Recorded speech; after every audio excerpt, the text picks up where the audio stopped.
तो आज हम स्टार्ट करते हैं एंगल ऑफ कांटेक्ट से। एंगल ऑफ कांटेक्ट क्या होता है? कोई भी कंटेनर जब हम लेते हैं, मान लो कोई कंटेनर हमने सपोज किया है और कंटेनर के अंदर कोई लिक्विड हम डालते हैं, ये कोई भी लिक्विड है, तो लिक्विड जो है, लिक्विड की दो तरह की शेप यहाँ पर हो सकती है। एक शेप जो है हमारी लिक्विड की कैसी होती है, इस तरह की शेप, कनकेव शेप बोलते हैं इसको हम, कनकेव। और दूसरी तरह की, तो ये जो यहाँ पर जो ये शेप बनी है लिक्विड की शेप को बोलते हैं कनकेव, कनकेव मेनिस्कस बोलते हैं हम इसको, या कनकेव शेप कह सकते हो। और ऐसे ही हमारे पास कुछ लिक्विड ऐसे होते हैं जिनकी शेप जो है कंटेनर के अंदर जब लिक्विड को डालते हैं तो लिक्विड की शेप जो है वो इस तरह की होती है, कन्वेक्स होती है ऊपर की तरफ, कन्वेक्स मेनिस्कस। मीनिंग कनकेव और कन्वेक्स दो तरह की शेप लिक्विड की पॉसिबल है। अब हमें डिस्कस करना है एंगल ऑफ कांटेक्ट क्या होता है। देखो ये वो पॉइंट है यहाँ पर जहाँ पर लिक्विड और सॉलिड दोनों सरफेस मिलते हैं। अगर इस पॉइंट पर हम एक टेंजेंट लाइन सरफेस पर ड्रॉ कर दें, लिक्विड के सरफेस पर ये टेंजेंट लाइन ड्रॉ करते हैं, ये हमारी टेंजेंट लाइन है, टी से डिनोट कर दिया मैंने इसको, और ये है हमारा सॉलिड सरफेस। तो टेंजेंट लाइन और सॉलिड सरफेस, इन दोनों के बीच में ये जो एंगल बनेगा जिसको मैंने थीटा से डिनोट किया है, this angle at the point of contact, और ये लिक्विड के अंदर बनता है, इस एंगल को बोलते हैं हम एंगल ऑफ कांटेक्ट। तो इसकी डेफिनेशन लिख लेते हैं हम एंगल ऑफ कांटेक्ट की। तो the angle of contact between a liquid, angle of contact between a liquid and solid, liquid और सॉलिड के बीच में ये जो एंगल है in contact, it defined as the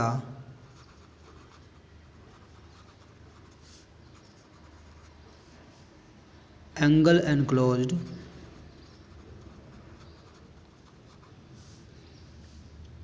between the tangent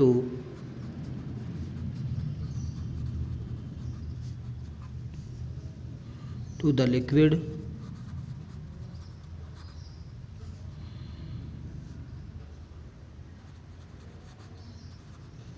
surface at the point of contact and the solid surface.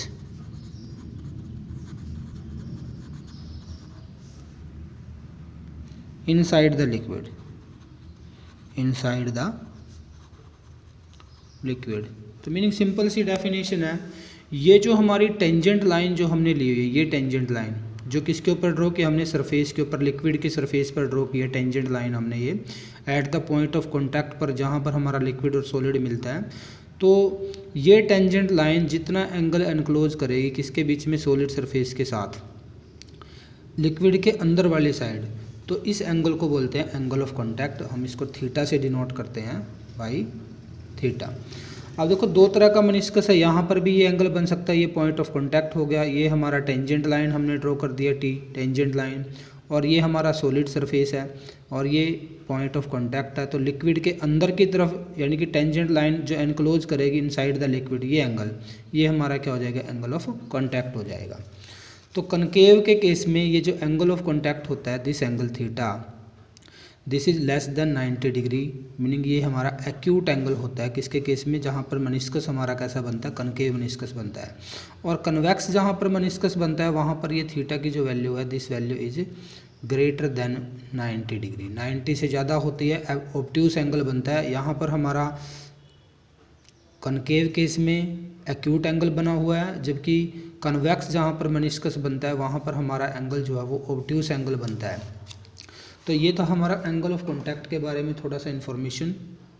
तो next हमारे पास है कैपिलरी क्या होती है, कैपिलरी। कैपिलरी जो है एक ट्यूब होती है, कोई भी हम ट्यूब लेते हैं या पाइप लेते हैं जिसके अंदर एक फाइन बोर होता है, ये क्या है हमारी कैपिलरी होती है। तो कैपिलरी के बहुत सारे एग्जाम्पल हैं, ठीक है। तो कैपिलरी के अंदर जब हम किसी भी कैपिलरी को किसी लिक्विड के अंदर रखते हैं, मान लो ये हमारे पास कोई लिक्विड है और इसके अंदर हम जब किसी कैपिलरी को रखेंगे तो दो प्रोसेस होती है, या तो लिक्विड ऊपर की तरफ राइज हो जाएगा जिसमें लिक्विड ऊपर की तरफ चढ़ जाएगा, या दूसरी पॉसिबिलिटी क्या है कि जब हम लिक्विड के अंदर इसको प्लेस करेंगे कैपिलरी ट्यूब को, जो लिक्विड है वो नीचे की तरफ डिप्रेस कर जाएगा। कहाँ डिप्रेस कर जाएगा? नीचे की तरफ कैपिलरी के अंदर। तो ये लिक्विड का जो देखो कैपिलरी के अंदर लिक्विड यहाँ तक है कंटेनर के अंदर, जबकि कैपिलरी ट्यूब को जब हम इसके अंदर रखेंगे लिक्विड नीचे की तरफ बैठ जाएगा, यानी कि डिप्रेस हो जाएगा। तो यहाँ पर लिक्विड ऊपर की तरफ गया, यहाँ शेप जो बनती है इस केस में कनकेव शेप बनती है मेनिस्कस की, और इस केस में जो है कन्वेक्स शेप बनती है। तो वाटर के केस में ये हमारा लिक्विड ऊपर की तरफ राइज हो जाता है कैपिलरी ट्यूब के अंदर, और जबकि मरकरी का अगर केस लें तो ये डिप्रेस हो जाता है कैपिलरी के अंदर। तो ये राइज और फॉल जो लिक्विड का होता है इस फिनोमिना को बोलते हैं कैपिलैरिटी या कैपिलरी एक्शन। तो the phenomena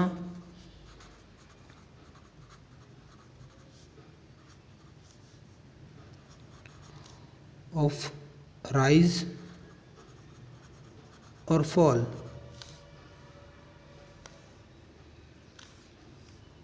of liquid in a capillary tube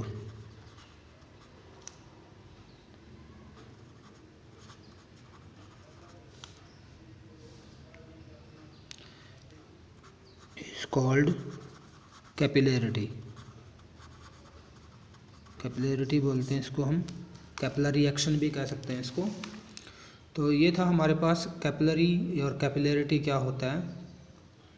तो few examples we will discuss about capillary action. तो फर्स्ट एग्जाम्पल जो हमारा है, जो हम फाइन पोर्स लेते हैं, ठीक है, किसके अंदर? टॉवल के अंदर।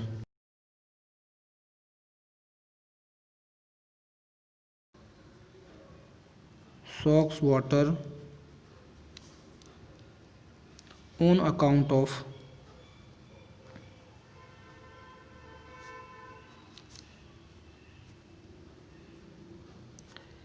Capillary action.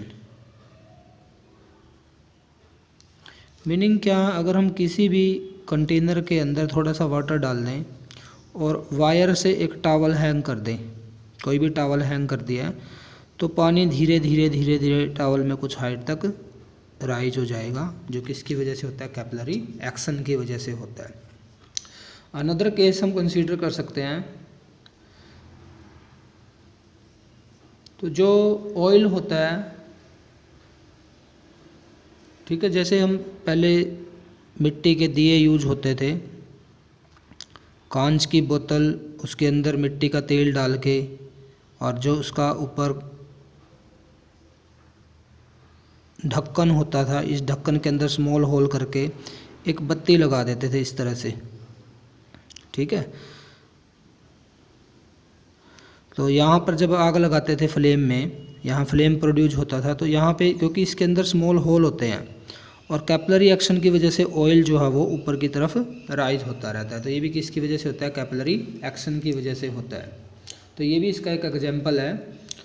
तो और भी बहुत सारी जो है हम यहाँ पर पढ़ेंगे, जैसे swelling of would in rainy season होता है। स्वेलिंग ऑफ वुड, लकड़ी जो होती है वो गल जाती है रेनी सीजन के अंदर, ठीक है। वो भी किसकी वजह से होता है? जो मॉइस्चर होता है is due to moisture in the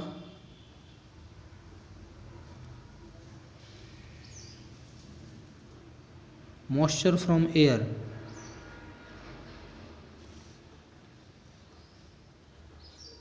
in the pores of wood. Air से जो वुड के अंदर पोर होते हैं, छोटे छोटे स्मॉल होल्स होते हैं, उनके थ्रू पानी उसके अंदर चला जाता है, जिससे उसके अंदर स्वेलिंग आ जाती है, लकड़ी गल जाती है, हम कहते हैं ख़राब हो गई है लकड़ी। तो ये भी इसका एग्जाम्पल है। तो बहुत सारे इसके एग्जाम्पल है, खेतों के अंदर हम प्लगिंग करते हैं तो वहाँ पर भी जो है पोर्स बन जाते हैं जिससे सॉइल की वाटर होल्डिंग कैपेसिटी जो है वो इंक्रीज हो जाती है। तो ये नेक्स्ट हमारा टॉपिक है rise of liquid in A capillary tube. बड़ा ही इम्पोर्टेंट जो है ये क्वेश्चन है हमारा, rise of liquid in A capillary tube. तो हमें हाइट निकालनी है, कितनी हाइट तक लिक्विड जो है कैपिलरी ट्यूब के अंदर ऊपर की तरफ राइज हो जाएगा, चढ़ जाएगा। और साथ ही साथ हम ऐसे लिक्विड भी कंसीडर करेंगे जिसके केस में लिक्विड डिप्रेस हो जाता है, तो लिक्विड कितना राइज होगा या कितना डिप्रेस होगा वो हम इस आर्टिकल के अंदर फाइंड आउट करेंगे। तो अगर हम कंसीडर करें, सबसे पहले एक कंटेनर लेते हैं। हमने ये सपोज कर लिया हमारे पास एक कंटेनर है और कंटेनर के अंदर हमने एक लिक्विड को फिल किया है।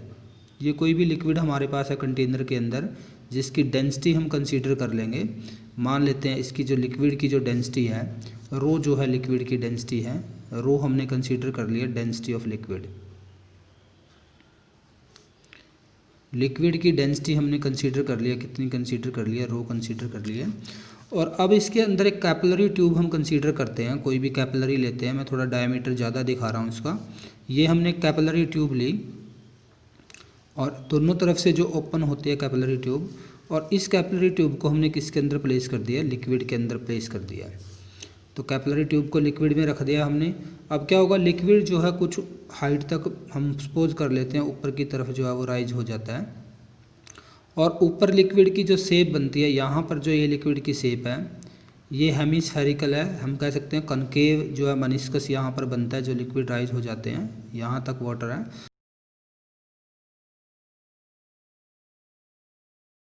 से है।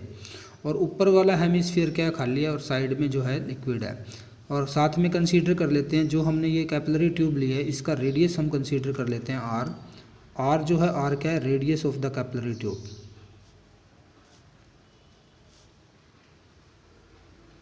कैपिलरी ट्यूब का जो है हम रेडियस कंसीडर करते हैं आर।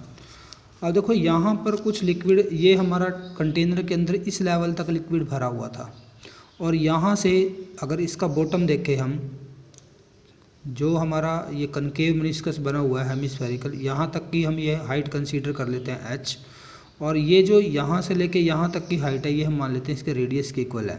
तो मीनिंग ये जो डिस्टेंस है ऊपर का ये हमारा कितना है, r है। तो देखो लिक्विड कब तक ऊपर की तरफ राइज होगा और क्यों ऊपर की तरफ जा रहा है लिक्विड। तो यहाँ पर अगर मैं एंगल ऑफ कॉन्टैक्ट यहाँ पर ड्रॉ करता हूँ इसका, ये देखो ये टेंजेंशियल लाइन आगे टेंजेंट टू द सरफेस, ये हमारा एंगल ऑफ कॉन्टैक्ट बनेगा थीटा।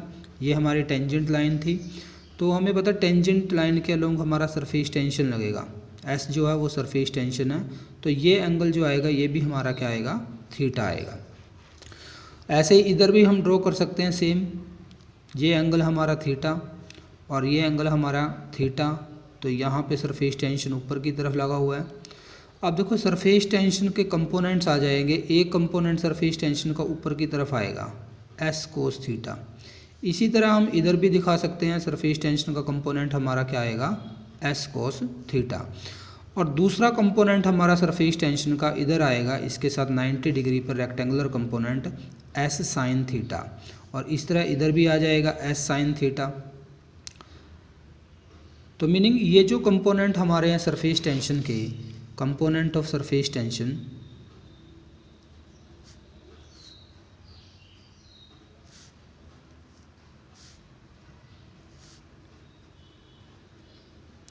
एस के दो कंपोनेंट हो गए हैं। फर्स्ट कंपोनेंट हो गया एस कोस थीटा, ये वर्टिकली अपवार्ड है, ये कहाँ है, वर्टिकली अपवार्ड। और दूसरा जो कंपोनेंट है बी, वो है हमारा एस साइन थीटा, ये जो कंपोनेंट है अलोंग द हॉरिजॉन्टल है। अब देखो हॉरिजॉन्टल कंपोनेंट तो एक दूसरे को बैलेंस कर देंगे, बट ये वर्टिकल कंपोनेंट जो है ये एक तरह से फोर्स एक्सर्ट करेंगे लिक्विड के ऊपर अपवार्ड डायरेक्शन में, और लिक्विड को ऊपर की तरफ राइज होने में क्या करेंगे, हेल्प करेंगे। तो मीनिंग क्या है यहाँ पर, जो मीनिंग लिक्विड ऊपर की तरफ जो मूव कर रहा है वो किसकी वजह से मूव कर रहा है, इस कंपोनेंट की वजह से मूव कर रहा है, एस कोस थीटा की वजह से। अब हम फोर्स निकाल लेते हैं, force due to surface tension, force due to S cos theta in upward direction. Upward direction में ये कितना फोर्स एक्सर्ट करेगा ये हम फाइंड आउट कर लेंगे, क्योंकि ऊपर की तरफ जो फोर्स आएगा हमें पता है, फोर्स जो आएगा सरफेस टेंशन जो एस कोस थीटा है, इसको हमें लेंथ से मल्टीप्लाई करना पड़ेगा। टेंजेंट लाइन जो है हम इसके पूरे सरफेस पे, सर्कुलर सरफेस पर ड्रॉ कर सकते हैं। तो सरकमफ्रेंस हमारा जो आएगा 2πr, क्योंकि ये जो फोर्स लगेगा पूरे सरकमफ्रेंस पर लगेगा, इसके ऊपर की तरफ जो लगा हुआ है ऐसे। तो ये हमारा आ जाएगा इक्वेशन नंबर 1। इसको मैं F1 लिख देता हूँ यहाँ पर। ये किसकी वजह से लगा? सरफेस टेंशन की वजह से। किधर लगा हुआ? अपवार्ड डायरेक्शन में। बट उसी टाइम जो लिक्विड ऊपर की तरफ राइज हो गया उसका वेट कहाँ लगेगा? वेट जो लिक्विड राइज हो गया उसका वेट नीचे की तरफ लगेगा। और लिक्विड के ऊपर जो अपवार्ड डायरेक्शन में फोर्स लगा है, जब ये इसके वेट के इक्वल हो जाएगा तो लिक्विड जो है वो स्टेबल हो जाएगा, यानी कि लिक्विड इक्विलिब्रियम स्टेट में आ जाएगा। ना फिर लिक्विड ऊपर मूव करेगा और ना ही लिक्विड नीचे की तरफ आएगा। तो मीनिंग क्या है? वेट निकालना है। वेट हमें फाइंड आउट करना पड़ेगा। Weight of the liquid राइज्ड in the capillary tube. Capillary tube में उस लिक्विड का वेट हमें फाइंड आउट करना है जो ऊपर की तरफ राइज हो गया। तो वेट निकालने का एक ही तरीका है, हम लिक्विड का मास फाइंड आउट करें पहले और उसको जी से मल्टीप्लाई करें। और मास फाइंड आउट करने के लिए हमें क्या करना पड़ेगा? मास के लिए हमें क्या निकालना पड़ेगा? वॉल्यूम। वॉल्यूम को अगर हम लिक्विड की डेंसिटी से मल्टीप्लाई कर देंगे तो हमारे पास क्या आ जाएगा? मास, और जी से मल्टीप्लाई कर देंगे तो वेट। तो सबसे पहले हमें ये वी फाइंड आउट करना है, तो ये वॉल्यूम निकालना है हमें और वॉल्यूम यहाँ पर पुट करना है। तो वॉल्यूम निकाल लेते हैं, volume of liquid V. Volume कितना आएगा लिक्विड का? अब देखो यहाँ पर ये हमारा सिलेंड्रिकल शेप बनी हुई है। अगर मैं यहाँ से h+r टोटल हाइट लेता हूँ, h+r यानी कि जहाँ तक लिक्विड हमारा, यहाँ तक हमारा लिक्विड इसके अंदर कंटेनर के अंदर था, इस हाइट तक, क्योंकि साइड में यहाँ पर भी लिक्विड है। तो ये हमारा सिलेंडर बन गया जिसकी हाइट h+r है। तो वॉल्यूम ऑफ सिलेंडर आ जाएगा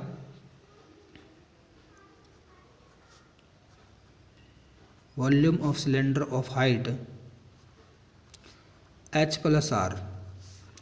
और क्योंकि इसके ऊपर जो ये हेमिस्फेरिकल पार्ट हमने दिखाया हुआ है, ये जो हेमिस्फेरिकल पार्ट दिखाया हुआ है, ये हेमिस्फीयर, ये हमारा एम्प्टी है, इसके अंदर कोई वाटर प्रेजेंट नहीं है, तो इसका वॉल्यूम इसमें से माइनस करना पड़ेगा। वॉल्यूम ऑफ हेमिस्फीयर,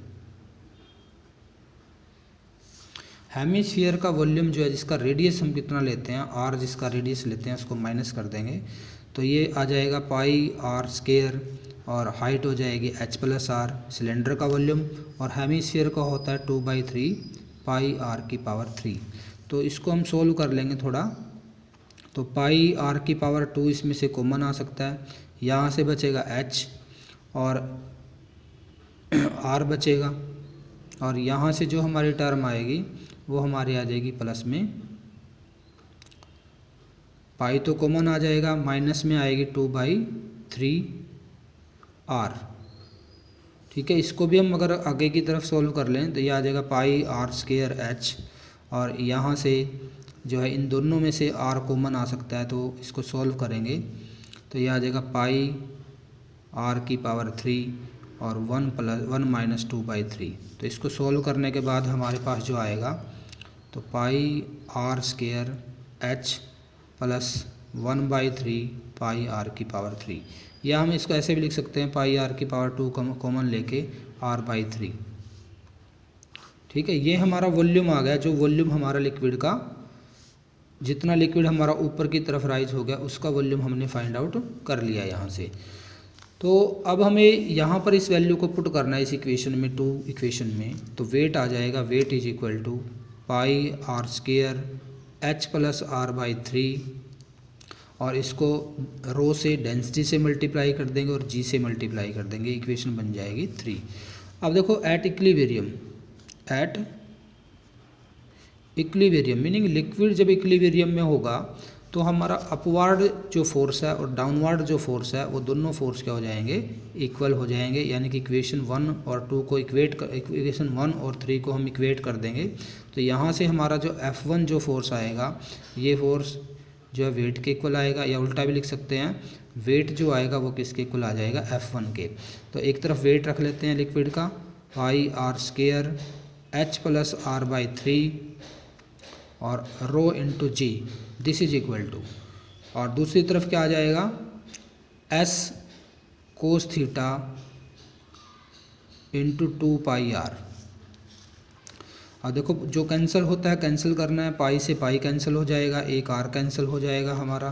तो यहाँ से h प्लस आर बाई 3 की वैल्यू निकाल लेंगे, तो इधर बचा हुआ 2 बचा हुआ देखो यहाँ से, और s बचा हुआ है कोस थीटा, और डिवाइड बाई इधर से एक आर, ये डिवाइड में आ जाएगा, रो डिवाइड में आ जाएगा, और जी भी डिवाइड में आ जाएगा। अब देखो ये हमारा फॉर्मूला आया है, और इस फॉर्मूले में भी हमें अभी थोड़ा सा और चेंज करना है, क्योंकि यहाँ पर क्योंकि कैपिलरी जो हम लेते हैं उसका रेडियस वेरी स्मॉल होता है, तो h जो है this is very very large as compare to r by 3। तो ये r बाई 3 जो फैक्टर है इसको हम क्या कर देंगे, यहाँ से नेगलेक्ट कर देंगे। तो h का जो फॉर्मूला आएगा this is equal to 2s cos theta divide by r rho into g. तो ये हमारी हाइट आ जाएगी, height of the liquid raised. अब देखो राइज लिक्विड ऊपर की तरफ गया है, वो इस एंगल पर डिपेंड करेगा।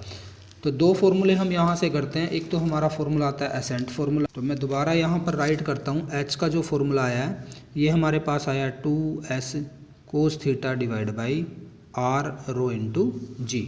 अब देखो अगर कोस थीटा की वैल्यू हमारी जो है ग्रेटर देन 0 है, मीनिंग पॉजिटिव वैल्यू है, और पॉजिटिव कब होगी, जब थीटा जो होगा this is less than 90 degree, यानी कि एक्यूट एंगल होगा।